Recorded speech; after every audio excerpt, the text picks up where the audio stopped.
আমার ছাত্র, আমার প্রেরণা পেয়ে আমি তাকে এইভাবে একটা সুন্দর বক্তা তৈরি করার জন্য ওর পিছনে পড়েছিলাম যে তোমাকে মুসলিম সমাজের মাধ্যমে একটা মুখ হয়ে ভারতীয় জনতা পার্টির নেতৃত্ব তোমাকে দিতে হবে।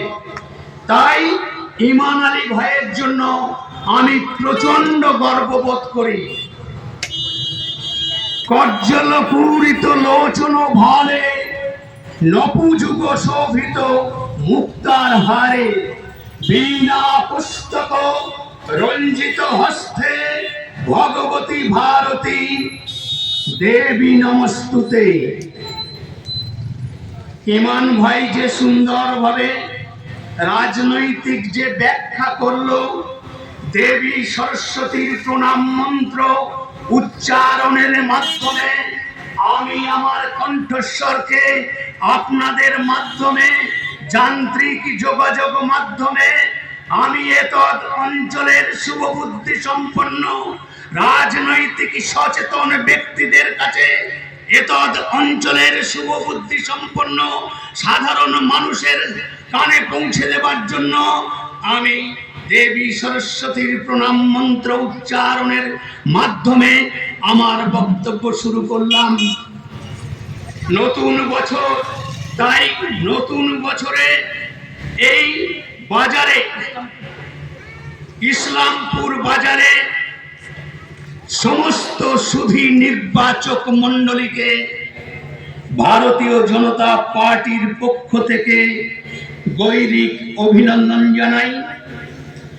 এই ইসলামপুর বিভিন্ন সামগ্রীর নিয়ে যে ব্যবসা, বিভিন্ন ব্যবসায় কর্তব্যরত ব্যবসাদারকে ভারতীয় জনতা পার্টির পক্ষ থেকে গৈরিক অভিনন্দন জানাই। ভারতীয় জনতা পার্টির দেবতুল্য কার্যকর্তা, তাদেরকেও গৈরিক অভিনন্দন জানাই। পথ চলতি সাধারণ মানুষ ও বিভিন্ন প্রান্ত থেকে আগত ক্রেতা মন্ডলীকে জানাই গৈরিক অভিনন্দন। তৎসহ যান্ত্রিক যোগাযোগ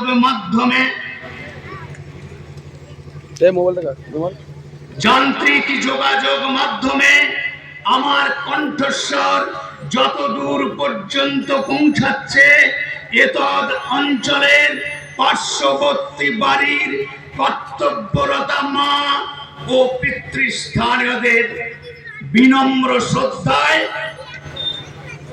প্রণাম নিবেদন করছি।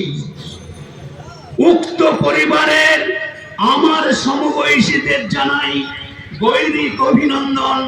আমার ভাই ও ভগ্নী, তাদের জানাই স্নেহের আন্তরিক ভালোবাসা।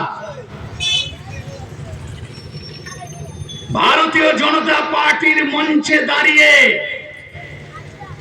অল্প সময়ে বক্তব্য রাখা যায় না, আমার তো হয়ই না।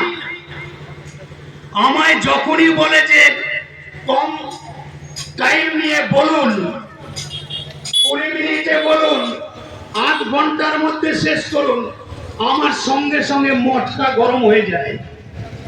কেন মটকা গরম হয়ে যায় জানেন? আমার এত ক্ষমতা আছে বক্তব্য রাখা, অনর্গল 4 ঘন্টা আমার বক্তব্য রাখার ক্ষমতা আছে। শুধু তাই নয়, যে কোনো রাজনৈতিক দলের যত বড় তাত্ত্বিক নেতা আছে তাদেরকে চ্যালেঞ্জ করে আমি বক্তব্য রাখার ক্ষমতা রাখি। আমি তো মিটিং আছি, কিন্তু সেটা চাইলে তো আর হবে না। ফোন করব। নির্বাচনী পথসভা বিভিন্ন জায়গায় আমাদের অংশগ্রহণ করতে হবে।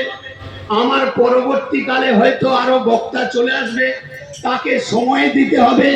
তা যেটুকু সময় আমি পাচ্ছি, এইটুকু সময়ের মধ্যে আপনাদের জ্ঞাতার্থে আমি কিছু বিষয়ের আলোকপাত করতে চাই। আমি একটু পিছনের দিকে ফিরে যাই। আজকের বর্তমান ভারতবর্ষের বিশ্ব বরেণ্য যশস্বী প্রধানমন্ত্রী মানব মন্ত্র শিষ্য প্রাক্তন প্রয়াত আর এক বিশ্বের শ্রেষ্ঠ রাষ্ট্রনায়ক প্রয়াত প্রধানমন্ত্রী ভারত রত্ন প্রধানমন্ত্রী অটল বিহারী বাজপেয়ী। ওনাকে স্মরণ করতেই হবে, কারণ ভারতীয় জনতা পার্টি উনি এমন একজন দিশারি, উনি এমন কিছু কিছু যুগান্তকারী কর্মযজ্ঞকে ইমপ্লিমেন্টেশন করে ভারতবর্ষের মানুষকে উপহার দিয়েছেন। ওনার নাম নিয়ে বিজেপির মঞ্চে বক্তব্য রাখা উচিত নয়। আমি ওনার প্রধানমন্ত্রিত্ব কালে কয়েকটি বিষয় আপনাদের কাছে তুলে ধরতে চাই। পাকিস্তানের সঙ্গে ভারত সরকারের একটা আত্মিক সম্পর্ক স্থাপন করবার জন্য তৎকালীন সময়ে পাকিস্তানের প্রধানমন্ত্রী নওয়াজ শরীফের আহ্বানে অটল বিহারী বাজপেয়ী পাকিস্তানের লাহোর যাত্রা করেছিলেন। অটল বিহারী বাজপেয়ী সফর সঙ্গী ছিলেন বিজেপিকে গাল না দিয়ে জল খায় না এইরকম একজন সাংবাদিক অটল বিহারী বাজপেয়ীর সফর সঙ্গী হয়েছিলেন। গিয়েছিলেন লাহোরে, গিয়ে নওয়াজ শরীফের সঙ্গে একটা মেল বন্ধন করে ভ্রাতৃত্বের পরিচয়কে সুদৃঢ় মজবুত করে সমস্ত বিষয়ের উপরে একটা বন্ধন রচনা করতে গিয়েছিলেন। লাহোরের সেই ঐতিহাসিক সমাবেশ আপনাদের আমি স্মরণ করিয়ে দিতে চাই। আনুমানিক 10 লক্ষের উপর মানুষ, 10 লক্ষের উপরে সেই লাহোরে অটল বিহারী বাজপেয়ীজিকে দেখতে এবং ওনার বক্তব্য শুনতে গিয়েছিলেন। বক্তব্য শুনতে শুনতে পাকিস্তানের জনতা জনার্দন আবেগ সামলাতে না পেরে তারা নিজেদের মধ্যে মত বিনিময় করতে করতে উর্দু ভাষায় তারা ব্যক্ত করেছিলেন, ব্রাহজি তনসাই কিনি গাল গहरा कह गया, ब्राहोजी देखो तंसाई किनी गाल गहरा कह गया। कितनी दूर दिल ना है, कितनी दूर दी सोच है, ये तो सच्चा फिलोसोफर है।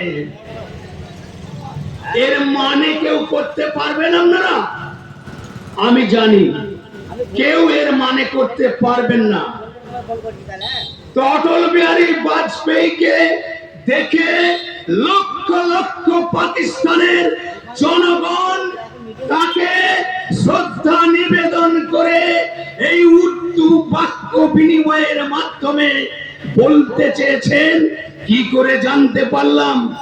ওই যে সফর সঙ্গী সাংবাদিক ছিলেন, তিনিও